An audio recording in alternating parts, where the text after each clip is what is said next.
The top diplomats of South Korea and China held talks in Beijing on Wednesday evening with the remit of preparing a bilateral presidential summit next month.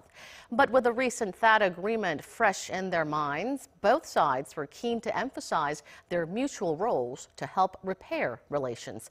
Our Kwon Jang-ho leading us off at the Foreign Ministry. South Korea and China's foreign ministers met in Beijing on Wednesday, laying the groundwork for President Moon Jae-in's trip to the Chinese capital next month topped the agenda. The two sides agreed that the visit will take place around mid-December with the aim to strengthen and enhance the South Korea-China relationship. That relationship has been tested over the last year after Beijing objected to Seoul's decision to deploy the US THAAD anti-missile system on Korean soil. Despite the two governments reaching an understanding over the issue and announcing their intent to re-normalize relations last month, Beijing's top diplomat Wang Yi began the meeting warning Seoul that they need to uphold their end of the agreement to make sure THAAD does not encroach on China's national security interests. There's a Chinese saying, promises must be kept, actions must yield results.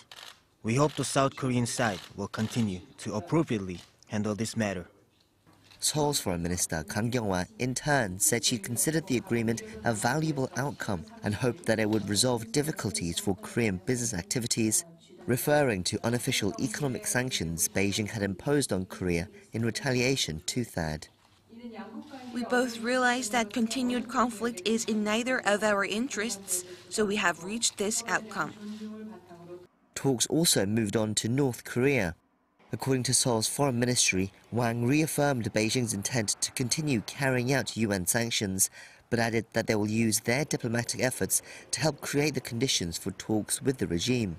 Kang said the two nations should work together on that endeavor, while at the same time making sure to suppress North Korea's nuclear activities.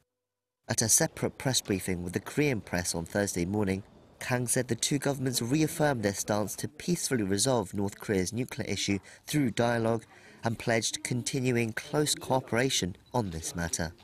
Kwon Jang-ho, Arirang News.